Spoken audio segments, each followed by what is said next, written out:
What's up guys, I'm Newbie Dave and welcome to the Weekend Update. Let's get started.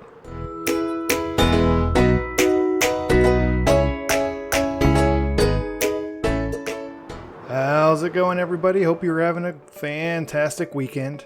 In case you missed it, I have upgraded my world to the new 1.18 Caves and Cliffs Part 2 update, and this world looks so good. I spent pretty much the entire episode last week just going around and exploring, and I'm really excited about the new mountains, the new caves, just the new terrain generation overall. I'm really happy about. Something I forgot to do, that's an interesting little glitch with the nether portal.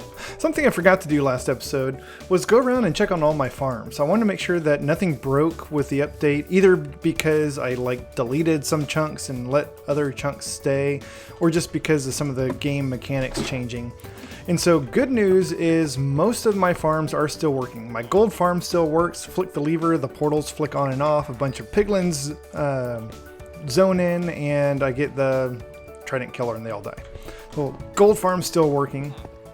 I had some concerns about my iron farm because when I was going around exploring last time, I came over here and everything looked good, but there are no golems spawning. As you can see, I am getting golems to spawn and I'm getting tons and tons of iron still, so iron farm is still running. I also had some concerns about XP farm because I had heard that the way that furnaces and smokers and blast furnaces and all that collect and store XP was going to change, but I tested that and I'm still getting XP from my XP farm, so that's good.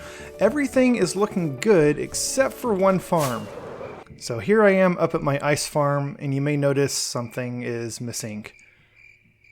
There's no ice. Not much of an ice farm if you can't make ice. Yeah, somebody in Discord pointed out that I should check on my ice farm because with the new update, they increased the height limit of the world, and along with that, they also increased the cloud level and the various Y levels of where things happen. And as a result, my ice farm is no longer at a Y level where snow forms or where water will turn into ice. And so it's dead. It's broken. It's never going to work as an ice farm again unless I raise this thing way up really high. I do plan to replace this ice farm eventually. I'm not going to do that today, but I do still want an ice farm.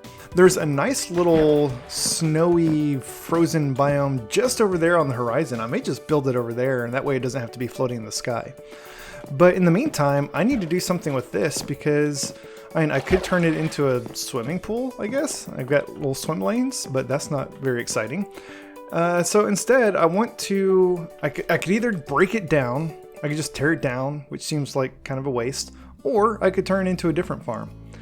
Now for an upcoming build that I have planned, I'm going to need lots and lots of grass. And if you look around, there's grass all over the world. You might think grass is easy to get, right? Well, not as easy as you think. In order to get grass, you have to use a silk touch tool on a grass block to pick it up. And unlike dirt or sand or other block types, grass typically is only on the very top level. Like if I remove this grass block, right below it is dirt. And so if you want to get lots and lots of grass, it usually involves stripping off the top level of a pretty big area. And I kind of have this thing where I don't like destroying the world around my base. I don't like stripping it down for resources. I don't like just clearing off an entire hill or a beach for sand or something. I like the area around my base to look nice. And so that would mean I'd have to go pretty far away to get a lot of grass. And since I'm going really far away, I would go get grass and leave, and then the area that was left behind would never fill back in with grass because it would be unloaded. So I had an idea. What if I turn my ice farm into a grass farm? Like, what? Who makes grass farms? I make grass farms. That's who. I've never done this before. I've never seen a grass farm. I've never tried to make a grass farm before. But I have an idea of what I think I need to do and how it should work. So here's what we're going to do. And I think that this is a really good way to convert this existing farm anyways, because with all these water source blocks, there's only a couple of ways to get rid of this source. And since I've already broken all the ice and it filled back in, I kind of have to fill in all the water with something else. And so might as well fill it in with dirt, which lends itself to making a grass farm. So what I'm going to do is I'm going to fill in this whole area with dirt, get rid of all these water sources. When I'm done, I'm going to have to go around the edges and actually like collect the water that's in the waterlogged stairs. But that will be a lot easier once the water source blocks around them have been removed. Because unlike normal water source blocks, when you remove the water from a stair, water next to it's not going to flow in to fill in the gap. Now, I'll be honest, I did not think that a farm like this would be necessary. I figured I would just get all the grass I need just from going out and like mining and exploring and working on builds, because I always clear an area around my builds when I work on them, and I figured I would get a bunch of grass from that.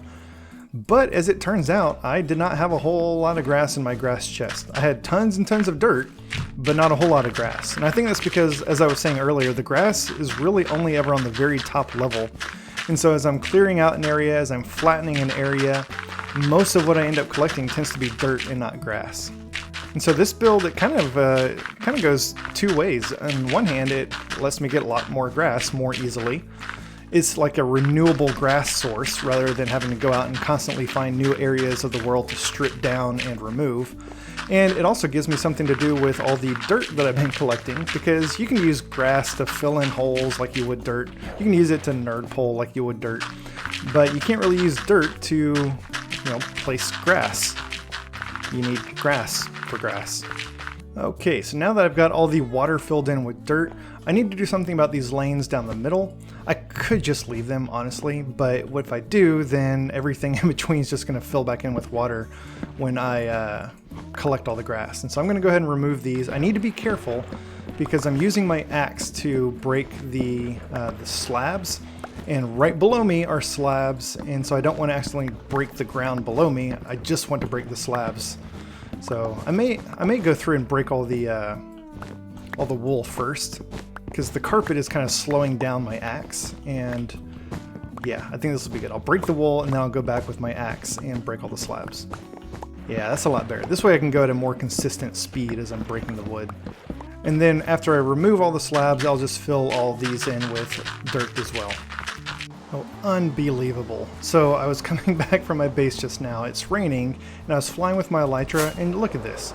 Like the snow level, the level at which the water would freeze, it's like maybe 20 blocks above where my ice farm is. And thank you, Minecraft. Thank you for moving it just out of reach. Anyway, so I've got the whole area filled in with dirt. All that's left is to now clear out the waterlogged stairs. This is going to be a little bit tricky just because you can't dump water into a waterlogged square. Like you can see over here, I'm just dumping water into my little water source over here. I can do that because this is a full water block. I can't just put water into a waterlogged square. So what I may end up doing is just creating like a little spot every here or there that I can dump the water into, and then I'll fill it back in with dirt. And that way I'm not running all the way back to the little water source over there to do this. Yeah, we'll just go around the edge, we'll just scoop up all the water, dump it out, and we'll just clear it all out. If I wanted to be thorough, I would come back afterwards and replace all of these stairs with solid blocks. I'm not going to do that because I don't care. It doesn't matter. It doesn't make a difference that there's stairs or slabs or planks on the side. There's just no reason to do it. Alright, got all of the water removed from this new grass farm, because ironically, grass does not require water to grow, so we didn't need any of the water, and having the water sources there would just cause the water to fill back in as we remove the grass, which was kind of the point when this was an ice farm, but it's just going to be annoying for a grass farm. So now we are ready to turn this giant slab of dirt into a grass farm. So let's talk about how grass grows. According to the Minecraft wiki, which is kind of my go-to source when I want to understand how to do stuff in the game, grass will spread to nearby dirt blocks within a 3 by 3 by 5 block radius.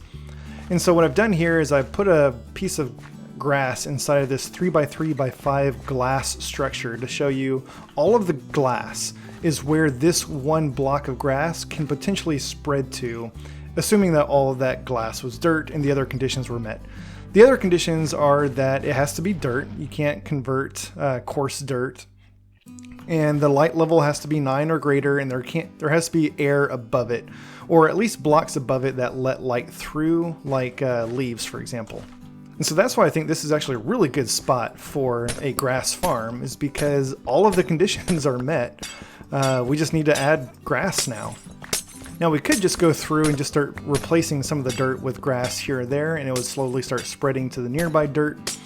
But the whole point of building a farm in Minecraft is to simplify the process, to reduce the amount of work that is required to grow or otherwise harvest the resource that you're trying to farm. And if we had to go in and add a bunch of dirt every time we wanted to use, or add a bunch of grass every time we wanted to use this farm, we're not really saving a lot of time. Like, I would just go out and strip the hills around me if I had to do that. What we want is kind of like what we did with our ice farm. We want a permanent source that as we replace the grass with more dirt, it'll already be there and already start filling in. So what I'm going to do is I'm going to try to map out 3x3 areas. I'm not going to be 100% accurate with this because since it's only 3x3, I mean, this little area right here is all that the grass can spread to for a grass block right there, which means that basically every 3 blocks in this farm would have to be grass, and that's a lot. So I'm going to skip some. I'll just let the grass naturally spread and grow over time. But I am going to start, so I'll come in. Rather than doing 3x3, I'll do like 5x5 areas. So this needs to be grass, but I don't want that to be grass because I'm going to dig that up. So what I will do instead is I'm going to put, you can put a plank or slabs or stone or whatever else you want right there, and then put grass on top of it. That is within the 3x3x5 area to spread to the dirt immediately around this slab. And so that grass will spread, and when it does, then it will slowly spread to the other blocks around it. So now I'm going to go 1, 2, 3, 4, 5, and we'll do the same thing right here. We'll just go out every 5 blocks, which will be 5x5 areas instead of 3x3. And so it's going to end up skipping some blocks, but that's fine because once the neighboring dirt turns to grass, then it will eventually spread to those others as well. There we go. There's one strip of this. So then I'll do the same thing going this way. I'll go 1, 2, 3, 4, 5. We'll put down some planks and we'll put that up there. Now I will say, because we're doing it this way, the reason that I'm doing it this way is once this area fills in with grass, we can just come in with our Silk Touch shovel and just collect all of the grass, and we don't have to, all the grass down here, and we don't have to worry about accidentally breaking the grass up here, which is sort of feeding this farm. Which means that technically the dirt that's under these slabs doesn't have to be dirt. In fact, I may come back and replace it with more slabs or planks in the future. So you can already see right over here, some of the grass has started spreading. That's exactly what we want. There we go, got all of our grass put in. You can already see that some of the dirt is starting to convert into grass. Last thing we need to do, I mean, this is technically done. We could just leave it at this and it would work. To make it more efficient and to also help prevent spawns up here, in order for the grass to spread, there has to be a light level of 9 or greater at the grass block. Not the dirt that it's spreading to, but the grass block.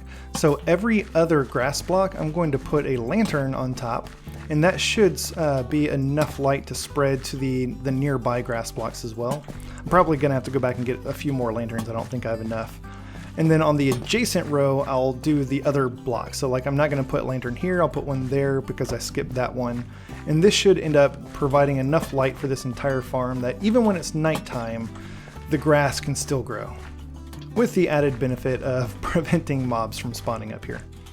Apparently I had my lantern placement off on that first row. I accidentally put 2 side by side, so I went back and fixed that, which made me have to go back and fix this second row next to it as well. I think I've got it all squared away now. Yeah, it looks good. Alright, and that is the last of our lanterns. So this whole area is now lit up, which means that all of the grass blocks should be able to spread their grass to the nearby dirt, regardless of the light level, regardless of time of day. One last thing that I think might help is I think you should be able to put trapdoors on the side of this dirt, and it's not going to prevent the spread of the grass because the grass is still getting light from the sky. The dirt next to it I don't think is affected by the trapdoors. And what this will do is as you're coming by afterwards and collecting all the grass, you don't accidentally hit the grass source blocks that are sort of feeding the grass around it. That's going to be a little bit hard to test right now because I don't want to do it to the entire farm. That's a lot of trapdoors, and if it doesn't work then I have to go remove them all. But what I might do is once I finish this, or maybe I'll just kind of carve out a little area and isolate one section and just like test it there, is I'll see if that works. And if it does, then I'll probably do that, go add trapdoors to all the feeder dirt on the top, just to help me make sure I don't accidentally break it in the future. But yeah, that should do it, our brand new grass farm. So we'll just give this time, we'll let it all fill in with grass, and then when we are ready to get more grass, we can just come up here and collect all the grass, replace it with dirt, and it will just constantly be a renewable source of grass without having to destroy the world around us. I get so much dirt from, like I said, just from clearing out areas for builds. When I'm exploring or doing any sort of caving or something, I get a bunch of dirt, but not grass. And so this is a good way to convert that dirt into grass without having to go strip the hills and mountains around me.